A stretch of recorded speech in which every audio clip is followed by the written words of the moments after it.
nós precisávamos ter estômago de aço para poder ouvir as coisas que ele falava e continuar a investigação com profissionalismo. Eu sou a favor de prisão perpétua. O Champinha já deveria estar na rua. A lei devia olhar que ele não matou uma pessoa só. Ele matou 2, 3, 4, destruiu a vida de muitas pessoas. Nenhuma lei penal brasileira retém o Champinha na cadeia. Isso foi uma execução, né? Execução. Isso é coisa do Champinha. A Eliana, ela estava namorando com o Felipe, pouquíssimo tempo. Ela estava estudando no Colégio São Luís, ela mudou para o Colégio São Luís em agosto. Em setembro ela começou a namorar com o Felipe, mais ou menos. E aí eles viajaram. A Eliana, antes dessa viagem, ela chegou para a mãe dela, perguntou que ela queria viajar com o Felipe para um sítio de um tio, uma história meio enrolada. E a mãe dela falou, não, de jeito nenhum. E aí, pergunta para o teu pai. Passou a bola para mim, conversa com o teu pai sobre isso. Ela não chegou a conversar comigo, isso foi alguns dias antes da viagem, porque eles já estavam preparando isso. Ela me contou que ela estava indo viajar com um grupo de amigos do movimento juvenil que ela participava, que era uma coisa super normal, mas sempre eu que levava ela para a saída das viagens, de onde saiu o ônibus e ia buscar. Naquela vez, excepcionalmente, ela falou, não precisa porque o Felipe vai me levar. E tudo bem, não tem problema nenhum. Então, na sexta-feira, a história que eu sabia é que ela ia dormir com os amigos lá no Movimento Juvenil, que faz parte da Congregação Israelita Paulista, aqui na CIP, e que ela ia dormir lá e no sábado de manhã ela estaria indo viajar. E aí no sábado de manhã, que em tese ela estaria indo viajar com o grupo de amigos para Ilhabela, eu estava andando com o meu cachorro de manhã e estava, assim, eu sei exatamente onde eu estava e a hora que era, porque eu estava esperando dar 8 horas, a hora que deu 8 horas eu peguei e liguei para a Liana. E aí ela falou, onde você está? Eu falei, estou no ônibus indo para Ilhabela. E eu falei, nossa, Liana, que estranho, está muito silêncio dentro do ônibus. Porque, sabe, um grupo de jovens viajando, aquela bagunça, eu já fiz essas viagens quando era moleque. Eu falei, pô, Liana, que estranho, está muito silêncio no ônibus. Falei, não, o pessoal está meio dormindo e tal. Eu falei, tá, acreditei. Então, quando chegar lá, me liga dizendo que você chegou. E aí eu estranhei que ela não me ligou e eu passei o fim de semana inteiro ligando para ela e dava caixa postal direto. Não comentei nada com a mãe dela para não deixar ela preocupada. Eu falei, bom, vou segurar, né? E fiquei o fim de semana inteiro ligando, nada.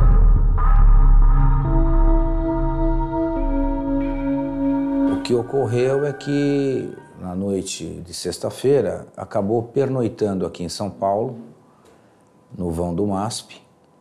No sábado de manhã, seguiram para Embu-Guaçu, na região do Sítio do Lê, onde acamparam. Passaram a perambular pelas estradinhas da região, quando cruzaram com o Champinha e o Pernambuco. E já nesse momento, a Liana chamou muito a atenção do Pernambuco e do Champinha. Quando chegou domingo à noite, já estava super preocupado. Quando eu cheguei no local onde sempre chegam os ônibus das excursões, eu vi que só estava eu lá, não tinha pai de ninguém, não tinha nada. Aí eu liguei para uma amiga da Liana, que era a amiga mais próxima dela. Falei, escuta, onde está a Liana? Ela me enrolou, falei, escuta, a Liana sumiu, o que está acontecendo? Aí ela me contou que a Liana tinha ido viajar com o Felipe. A Márcia começou a ligar, pegou a agenda, telefone da Liana, liga para uma, liga para outra, acabou descobrindo que eles tinham ido para Embu-Guaçu. E aí chegamos na rodoviária de Embu-Guaçu, não encontrei nada, aí nós giramos a noite inteira pela cidade, não encontramos nada. E aí começaram alguns contatos, sabe, gente que conhecia a polícia, conhecia aqui, conhecia ali, todo mundo começou a se mexer. Então, a partir de segunda-feira, efetivamente, que nós, da polícia da região de Taboão da Serra, teve a notícia de que o casal teria desaparecido naquela região. A partir daí é que nós passamos a encetar as buscas. Mobilizamos o pessoal daquela região de Embu-Guaçu. Logo em seguida também o COI, Comando de Operações Especiais da Polícia Militar, também passou a fazer as buscas na região, uma grande varredura. Aí a gente conseguiu descobrir o motorista da van que tinha levado eles da cidade, do terminal da cidade, até uma estradinha de terra lá próximo ao sítio. Aí ele me falou que levou eles até lá e que ele estranhou pela cara da Liana, viu que ela não era da região e perguntou para ela o que ela estava fazendo lá. E o Felipe respondeu por ela que, sabe, desbaratinou a conversa e tal, mas não deixou ela chegar a responder. E de lá eles teriam ido a pé até o tal sítio, que é uma caminhada bastante longa. Eu acho que assim, a Liana não sabia para onde ela estava indo. Pelo jeito que ela era, a Liana era extremamente fresca, sabe? Era uma super patricinha, cheia de frescura, e aquele lugar não tinha condição nenhuma de higiene. Era um lugar que, assim, pra você ter uma ideia, eu fiquei quase 10 dias no meio do mato lá, eu fiquei travado de carrapatos, assim, era um lugar inabitável. Então, não acho que ela tinha noção para onde ela estava indo. Chegamos no sítio, eu parei o carro, então logo que você entrava, assim, você via a casa abandonada onde esse senhor morou, os totens, e aí eu entrei, me deu uma coisa super esquisita, eu falei para meu amigo, vamos embora, vamos embora. Ele falou, não, vamos dar uma entrada aqui. Eu falei, não, vamos embora. Ele falou, não, vamos entrar para olhar. E a gente entrou 50 metros ali à direita, estava uma barraca onde eles estavam, e eu, logo que eu cheguei, eu vi a barraca, eu reconheci a barraca, eu vi o chinelo da Liana, que era uma chinela meio colorida, assim, eu logo identifiquei que era dela, estava fora, era a única coisa que estava fora da barraca. A barraca estava fechada, falei para meu amigo, vamos chamar a polícia porque vai ter que ter perícia aqui. A primeira coisa que nos chamou muito a atenção é que, embora os pertences deles estivessem na barraca, a alimentação ainda estivesse lá quase que integral, na verdade havia um rasgo provocado por algum objeto cortante na barraca, o que nos fez presumir alguma violência em relação ao casal. E a primeira suspeita é que tivesse ocorrido algum sequestro. Aí veio uma viatura da polícia com 2 policiais, da Polícia Civil, 2 policiais, um deles chamava Fidel, e esse Fidel falou, bom, entra aqui no carro, vamos girar por aqui para ver se a gente acha alguma coisa.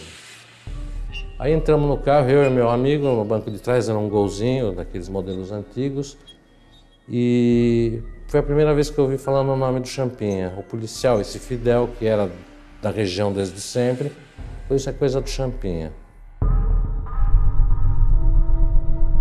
Champinha, na época, era um adolescente de 16 anos de idade, forte, extremamente truculento, uma pessoa fria. Inclusive, nas declarações que ele prestava, eu usei a expressão na época que nós precisávamos ter estômago de aço para poder ouvir as coisas que ele falava e continuar a investigação com profissionalismo. A deformidade dele, na minha maneira de entender, ela vem do parto e vem também de um heredo familiar bastante significativo. No parto, ele teve uma hipóxia ou anóxia, que é uma falta de oxigenação cerebral. E a família dele tinha vários elementos com problemas mentais. Então, para mim, ele tem uma encefalopatia, sim, incurável, que lhe confere uma periculosidade exacerbada e que impossível de ser revertida num prazo pequeno de tempo, seja lá por que terapia for. Não se tinha notícia do pai do Champinha e nós tivemos com a mãe algumas vezes e com o irmão. E a gente percebia até uma certa preocupação do irmão em nortear os passos dele. Mas o irmão também não tinha coragem suficiente de enfrentá-lo. É um rapaz que tem um passado, ainda que jovem, tem um passado criminal bastante significativo. Delinquiu quando era menor de idade. Ele comete um delito cruel. Ele tinha uma liderança enorme. Ele causava, inclusive, medo, além do respeito. Um temor em todas as pessoas. Extremamente frio e passivo, a ponto de se perguntar para ele: você matou a Liana, mas por que, além de matar, você a mutilou? E ele dizia com muita serenidade: tive vontade, eu quis.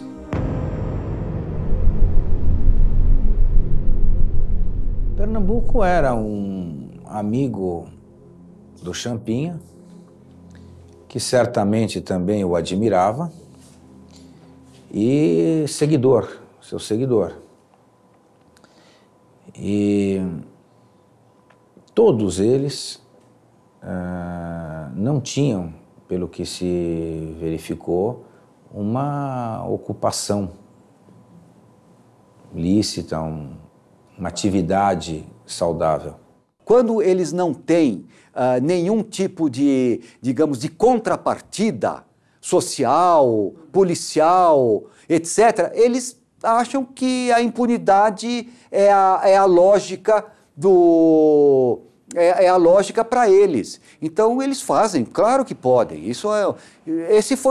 Ele foi preso. Se não tivesse sido preso, normalmente indivíduos que cometem delitos dessa natureza, a história criminal é longa se a polícia não interromper. Os dois Antônios, tanto o Caetano como o Matias, acabaram tendo a Liana nas suas casas e presenciando essas sevícias e até participando.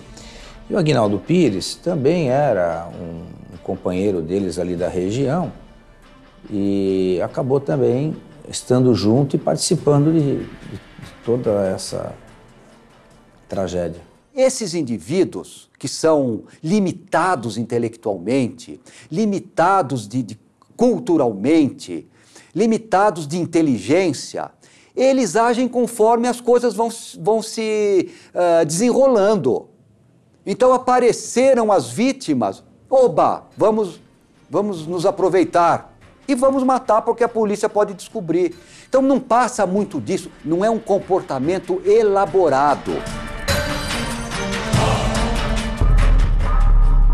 Para os Antônios, extrema diversão, a ponto de, enquanto a Liana estava subjugada, eles faziam jantares. Ali existe um conluio entre eles, não se sabe quem manda em quem, ou se todos mandam em todos, ou se ninguém manda em ninguém. Ali é um conluio entre eles. São pessoas que eles não têm sentimentos superiores, não é perversidade pela perversidade em si, é perversidade pela insensibilidade e pelo prazer que eles estão sentindo sexualmente naquele momento.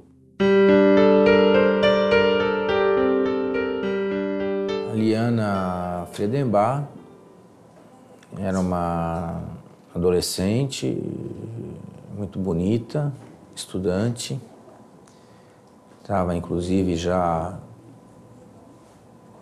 tentando prestar vestibular. A Liana era muito colada a mim. A gente, assim, fisicamente a gente tinha uma coisa muito de carinho, emocionalmente. A Liana, eu sempre conto isso porque é muito engraçado. A Liana, às vezes ela vinha me perguntar alguma coisa, antes ela falava, eu já falava assim ou não. Como que você sabe o que eu falo? Meu, pela tua cara eu sei o que você vai falar. Sabe, ela tinha uma ligação desse nível.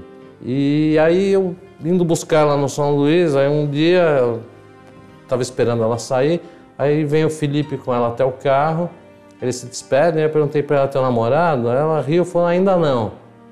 Aí no dia seguinte, a mesma coisa, ele veio com ela até o carro, eu falei, agora já é meu namorado. E eu fiquei extremamente feliz, sabe, eu achei legal. Isso foi em setembro, entendeu? Em outubro eles viajaram. Independente de fatores de diferenças sociais, para mim não é casar, eu estava com 16 anos, eu estava se relacionando com alguém, então eu não estava nem aí com isso, sabe? Para mim, Tudo bem, para mim era legal ela estar com alguém, dela gostar, dela desgostar, é isso que eu estava preocupado.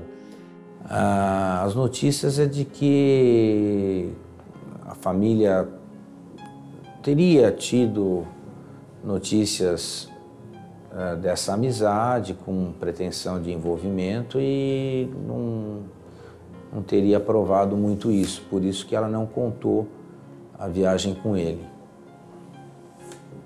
Ela já estava se interessando por ele e não podia revelar para a família. Logo no começo das investigações, uma das teorias da polícia, fuga de um casal apaixonado. Eu falei, a Eliana não tem do que fugir.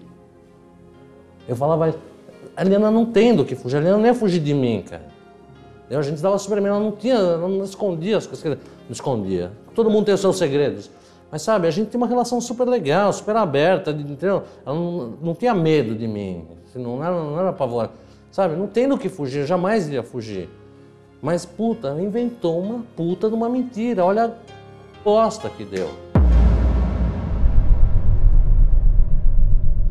Nós passamos a indagar os moradores e caseiros de toda a região a respeito do eventual paradeiro. O pai da Liana passou a acompanhar toda a operação policial, inclusive imprimiu fotos do casal e lançou do ar. Um empresário, que eu não sei quem é, emprestou helicóptero pra gente panfletar. A gente jogou 5.000 panfletos com as fotos da Liana. E eu acho que talvez, quando a gente começou com a história do helicóptero, eu acho que foi uma... Os caras vão se livrar disso aqui, porque esse negócio, não... acho que, assim, isso é uma coisa que me pega na minha cabeça, assim, acho que... Às vezes eu acho que, tipo, eu provoquei a morte com a história do helicóptero, sabe, assim, acho que foi muita pressão para eles o fato de estar sobrevoando, a polícia estava um aparato gigantesco, e eu acho que isso deve ter deixado eles com mais medo da situação. Eu cheguei na minha casa, sei lá, 10 da noite, e me liga uma pessoa, falou, eu não lembro o nome dele, é um cara que, ele dizia que é mateiro. É um cara que, sabe, leva as pessoas para passeio ecológico, ele é um cara que circulava ali na mata. Esse senhor me liga, fala, eu sou fulano de tal, sou mateiro, eu nunca tinha ouvido essa expressão, e queria saber se o senhor me autoriza a eu ajudar a procurar a sua filha. Eu falei, claro que eu autorizo. Aí passa umas horas, esse fulano me liga de novo, falou, eu encontrei um cara bêbado aqui, falando umas coisas esquisitas e tal, e ele levou esse fulano para a delegacia. Era um dos criminosos, aí eles seguram ele lá no xadrez, até passar o porre, e no dia seguinte o cara entrega o serviço, aí ele conta tudo.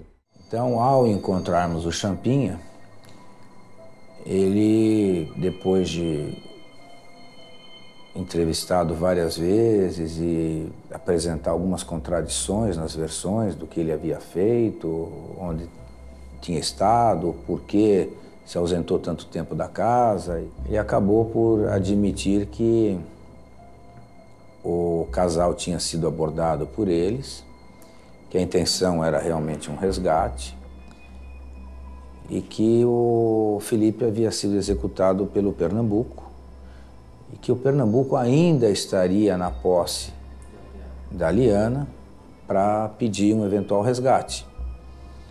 Momento então que a polícia se mobilizou para encontrar o corpo do Felipe e ele acabou nos apontando onde o Felipe estava.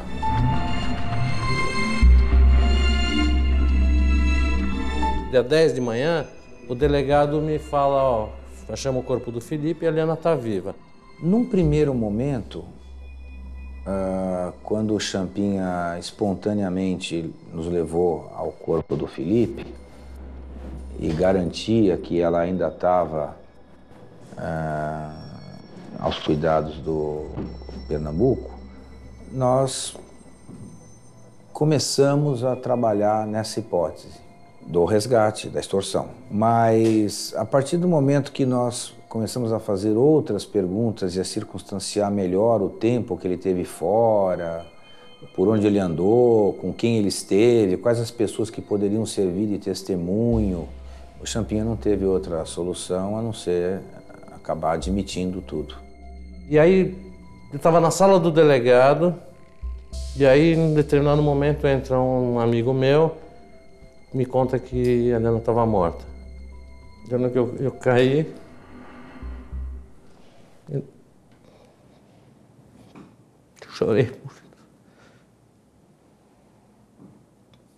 Aí eu liguei para minha mulher e falei, meu, acabou, a Helena está morta. No período da tarde, Pernambuco e o Champinha então tacaram a barraca, os dois estavam no interior dela, e resgataram ambos. Os dois foram vendados quando foram retirados da barraca para que eles não tivessem nenhuma orientação de onde estariam indo. Em seguida, o Champinha levou a Liana e o próprio Felipe para a casa do Antônio Caetano da Silva. Lá mantiveram o casal em cômodos separados, onde então começaram os abusos em relação a Liana.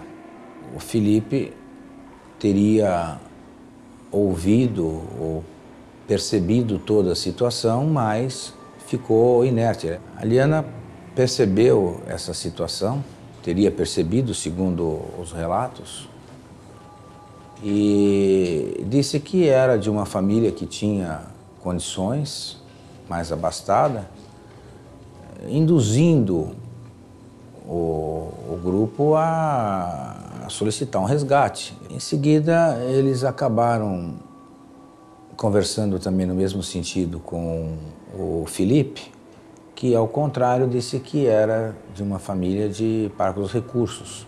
Aí decidiram, então, por eliminar o Felipe, já que ele não traria nenhum benefício. No dia seguinte, então, domingo, dia 2 de novembro, pegaram o casal, Champinha e Pernambuco, e os conduziram até um local ermo, próximo a um barranco. E lá, num determinado momento, o Champinha parou a caminhada da Liana e seguiu o Pernambuco com o Felipe alguns metros mais adiante. Ele portava uma espingarda cartucheira calibre 28. Em seguida, a Liana ouviu o disparo da arma de fogo e perguntou ao Champinha o que estava acontecendo. O Champinha disse, não, o Felipe foi solto, libertado para ir embora.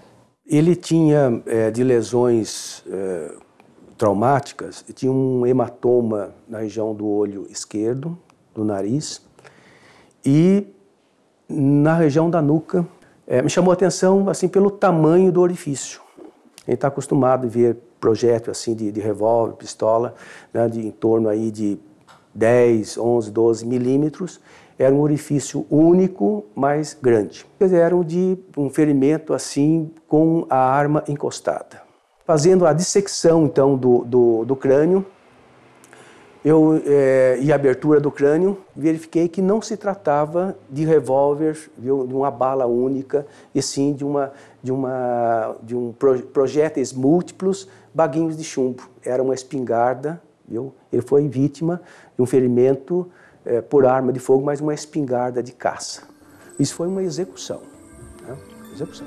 Logo ao assassinato do Felipe, o Pernambuco, que foi o autor, evadiu-se para a Petrolina, em Pernambuco. Naquele momento ela já percebeu toda a gravidade da situação e, segundo a gente apurou, ela já entrou num estado de choque e foi novamente conduzida para a casa do Antônio Caetano. Seguiram-se aí os abusos por todos os participantes do grupo. Numa tarde, o Champinha resolveu ir pescar tranquilamente, levando a Liana como uma espécie de troféu. Então ele colocou um moletom na Liana e cobriu a cabeça e parte do rosto com o capuz desse moletom. E a Liana estava, como eu já disse, desde a morte do arrebatamento dela e da morte do Felipe, e depois das sevícias também que ela foi submetida durante a noite, extremamente chocada, paralisada, com um olhar sempre levado ao horizonte. Ficou postada quase que como um objeto ao lado do Champinha, pescando em torno de 4 horas, segundo se teve notícias. E nesse período o irmão o encontrou. Estava preocupado porque a mãe queria saber notícias dele também, que ele tinha desaparecido de casa. E o irmão foi lá, encontrou ele pescando, perguntou quem era a moça e ele disse que era uma namorada dele. Mas pelo verdadeiro temor que o irmão também tinha em relação a ele, ao Champinha, o irmão não ousou dirigir a palavra à moça e nem olhá-la detidamente, e muito menos perguntar para o Champinha de quem se tratava, o porquê, em que circunstâncias e daí por diante.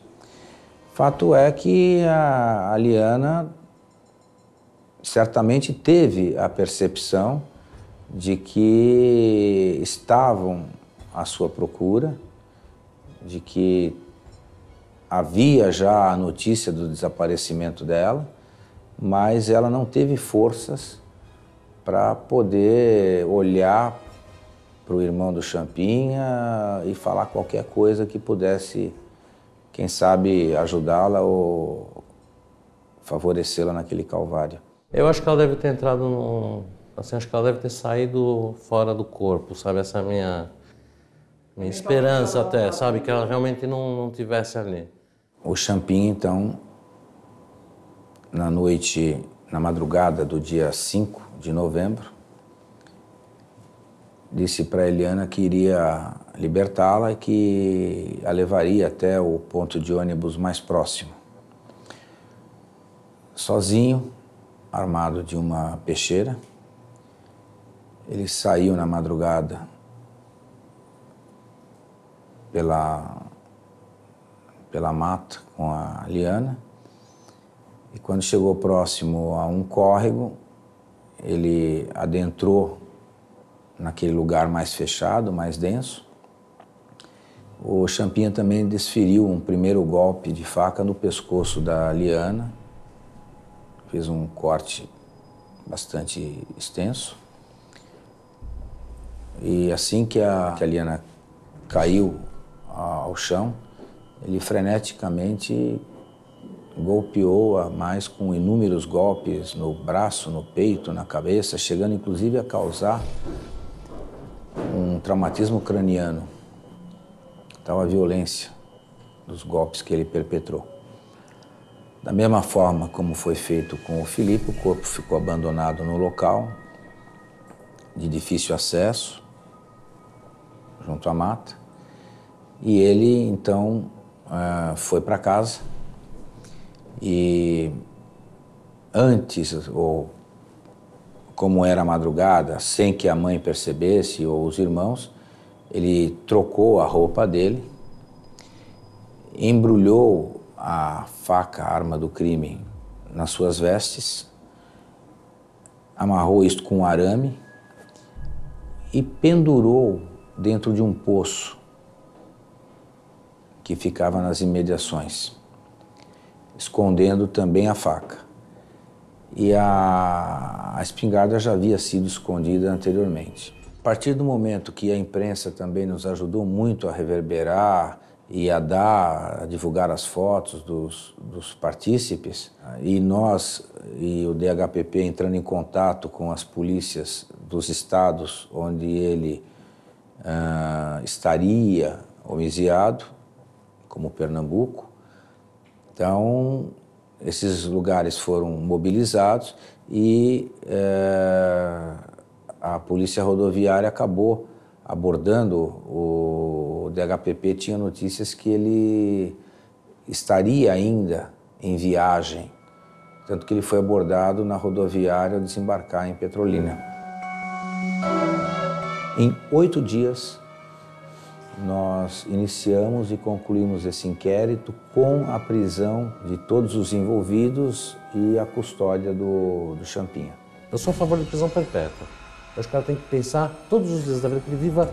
O cara foi condenado a 125, 126 anos, um deles. Eu queria que vivesse 126 anos para todos os dias ele pensar na merda que ele fez. O que acontece especificamente nesse caso do Champinha?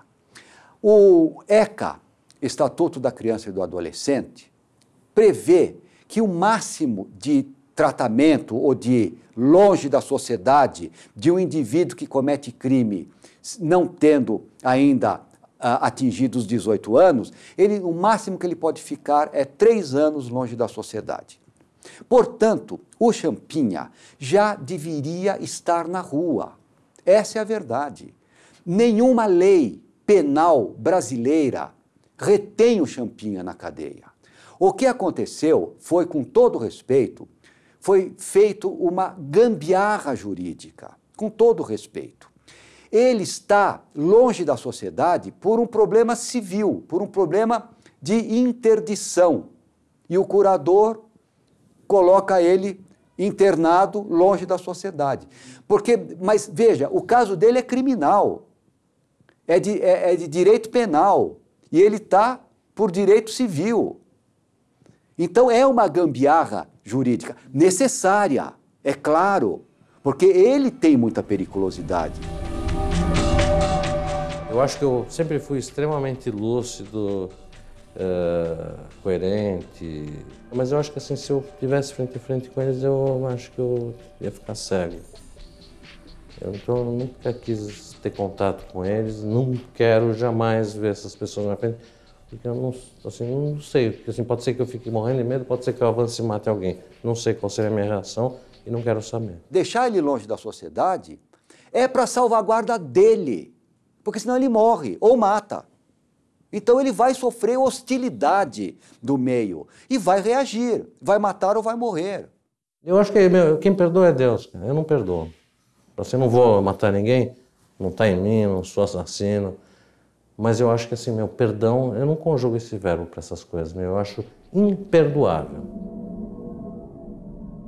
Eu acho que assim, quando tem um crime desses, é importante que as pessoas saibam que não morre uma pessoa, ele não matou uma pessoa, ele mata uma família inteira, os amigos, sabe? O sofrimento das amigas da Liana foi gigantesco. Sabe, assim, teve desde uma tentativa de suicídio de uma amiga dela. O sofrimento foi gigante. Meu pai durou 3 meses. Ele não tinha nada, ele estava super bem, pegou um câncer e 3 meses depois estava morto. Então, assim, é um estrago na família gigantesco. Minha relação com a minha esposa ficou super comprometida, sabe? Até que não sobreviveu. Então, é um estrago gigante.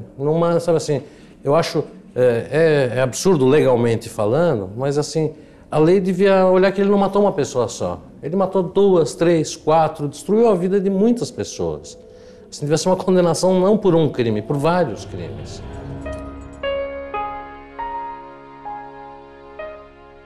Na religião judaica, não sei se sabe como é que é o luto, tem 7 dias e depois tem durante 11 meses se faz uma reza. Normalmente você vai na sinagoga fazer essa reza. Eu não fui na sinagoga fazer a reza, eu todo dia entrava no quarto dela e fazia a reza no quarto dela. Depois do enterro, nós achamos delicado, sentimos através da advogada da família que a gente deveria também fazer uma visita e prestar essa solidariedade a ele, né? E a gente batendo papo na sala, conversando, num determinado momento tocou a campainha do apartamento, ele pediu licença, levantou, foi lá, abriu a porta, era o porteiro, alguma coisa assim, entregando um maço de correspondências para ele. Voltou, sentou no sofá, continuou conversando com a gente e compulsando as correspondências. Aí uma das correspondências, ele conversando, pegou, olhou, abriu, olhou, falou, é da FUVEST, comunicando que a Liana passou no vestibular.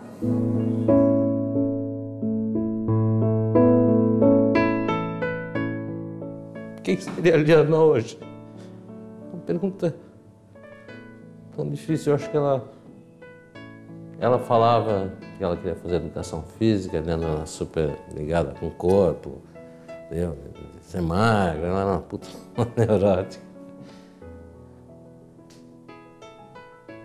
Ela dizia que queria fazer educação física. Eu não sei se ela teria feito educação física. Eu acho que a Liana tinha um talento inato de sei lá, alguma coisa com relação entre pessoas. Ela conseguia ter muita gente em volta. Então eu imagino que ela estaria fazendo alguma coisa em relações públicas. É isso que eu imagino. Pode ser um absurdo.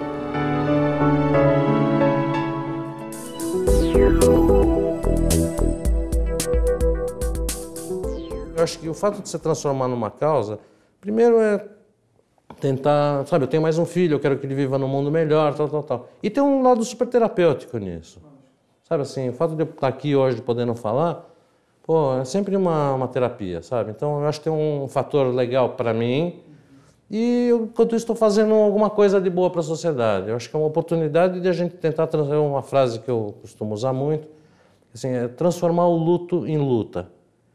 A bandeira que eu defendo é a emancipação do menor que comete crime hediondo. Tá? Não importa, o cara tiver 13 anos, estuprou, matou, é cana. Não é porque vai falar, reduzir para 16 e o estuprador de 15 faz o quê? Vai ficar numa boa? Então eu acho que assim, o cara, por exemplo, estuprou, matou, é cana, meu. Emancipa ele e vai para a cadeia. Então assim, eu acho que uma das funções dessa desgraça toda que eu uso, assim, eu acho que eu salvei muitas meninas de lá pra cá, entendeu? Falando, meu, não mente pros seus pais, porque pode dar uma puta de uma merda. Assim, sabe uma coisa que eu acho que me faz encarar a vida? Às vezes, assim, eu estava falando, puta, não aconteceu, entendeu? É uma maluquice só. Não é verdade. Porque não dá pra acreditar, entendeu? Que essa história é real. Na boa, eu acho que assim, não é. Agradeço dela não ter sobrevivido, porque eu acho que não teria conserto numa cabeça que dê para consertar depois de passar o que ela deve ter passado. Assim, de verdade, eu prefiro ela morta do que ela ter sobrevivido a essa coisa maluca que ela passou. Eu gostava muito